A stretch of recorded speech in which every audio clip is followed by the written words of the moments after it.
queridos hermanos y amigos,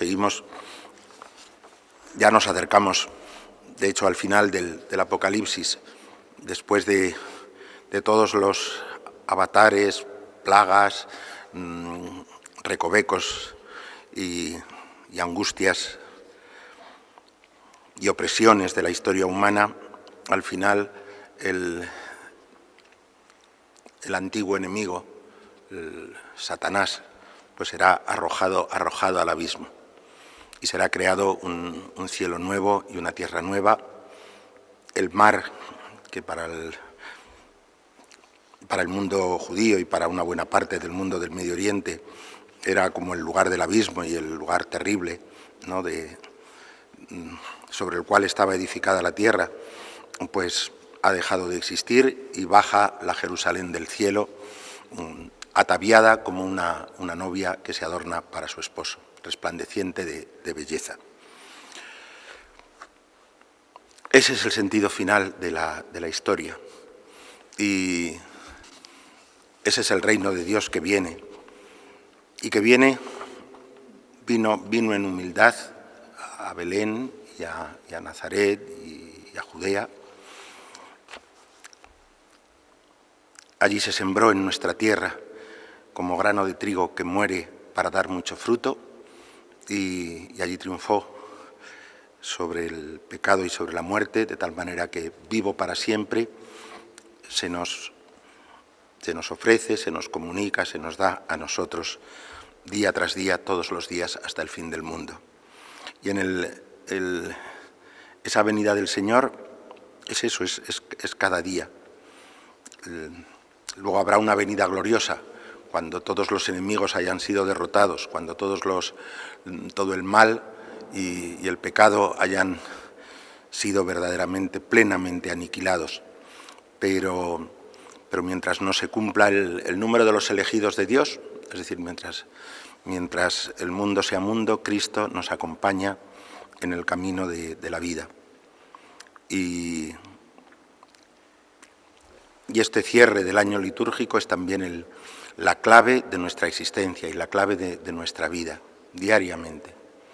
Nosotros sabemos que el Señor, que vive, el Dios vivo, que nos ha comunicado, gracias a Jesucristo, nos ha comunicado su Espíritu, pues permanece con nosotros y nos sostiene.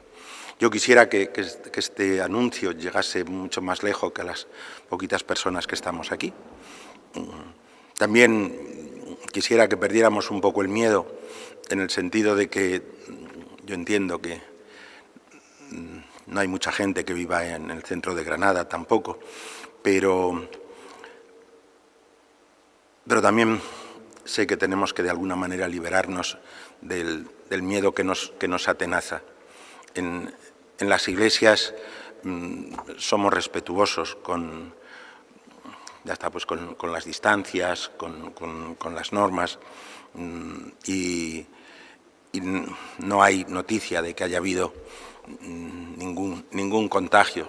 Si algún sitio se cuida y se limpia, igual que los colegios, pues son las iglesias, y tenemos necesidad no solo de saber en nuestro corazón que Dios es bueno, que Dios nos quiere, que Dios es misericordia, sino de sentirnos juntos también unos a otros, de sentirnos cerca unos de otros.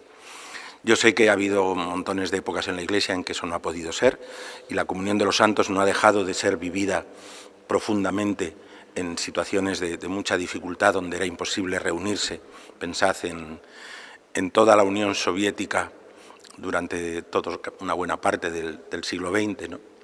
Y yo recuerdo cuando cayó el telón de acero y tuve la ocasión de conocer, porque me envió la Santa Sede a estar con ellos una semana, a los obispos clandestinos que habían vivido en la Unión Soviética, y uno de ellos, que era muy joven, en Kazajistán, era de una familia alemana que habían sido deportados por Stalin a Siberia.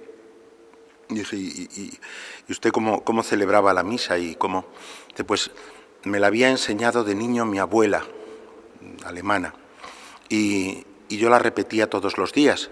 Era siempre la misma misa, pero yo la repetía y la repetía a diario, y así he estado muchos años. Y, Dios mío, uno se hace idea de en qué situaciones han tenido a veces que vivir los cristianos, y la fe ha permanecido, y la certeza del Señor ha permanecido. Y ese hombre que había aprendido de niño la misa de su abuela, que no tenían libros, ni siquiera para leer los textos de la plegaria eucarística o del ordinario de la misa, que recordaba siempre el mismo evangelio y la misma epístola durante años y años y años, con 47 años o 45 años, fue hecho obispo de Siberia, nada menos. Una parte de su diócesis era de día y otra era de noche. Y digo, ¿y cómo? Le preguntaba al cardenal de Madrid que estaba conmigo, y dice, ¿y cómo se las arregla usted? Dice, pues mire, hago lo que puedo y rezo mucho. Pero imaginaros lo que es tener una diócesis que es más grande, 40 veces más grande que España, ¿no? Donde había, sin embargo, a pesar de todas las deportaciones de Stalin y de la prohibición del cristianismo y así, había unos 2 millones de católicos, ¿no? Entre polacos y alemanes católicos que habían sido deportados por Stalin. Repartidos, eso sí, en una superficie inmensa, ¿no? Hoy son varios los obispos que hay allí, pero era un territorio al que nunca había llegado el cristianismo, ¿no? Hasta había llegado en el siglo XX, pues uno tiene que decir gracias a la persecución. Vuelvo a exponeros que no tengamos miedo, en definitiva.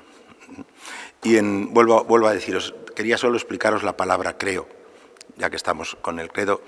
La palabra creo lleva siendo tan mal usada durante tanto tiempo, durante varios siglos ya, porque se distingue la razón y la fe. Y a los más que se llega es a decir, la fe no está en contra de la razón, pero desde luego está fuera de la razón. La fe es una cosa que está fuera de la razón, ¿no? Y que de alguna manera se contrapone a la razón. Y entonces la palabra creo en el español contemporáneo significa poco más que opino, ¿no? A mí me parece, yo creo que va a dejar de llover a lo largo del día, o que mañana ya dejará de llover. Tengo la impresión, me da la impresión de que, y no significa más que eso. Eso es tremendo, porque es una devaluación tremenda y yo diría monstruosa del vocabulario cristiano. Cuando un cristiano dice creo, es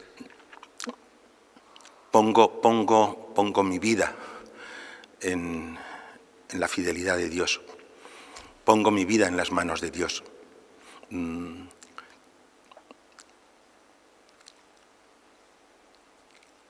Conozco quién eres y sé que puedo fiarme de ti, sé que eres fiable.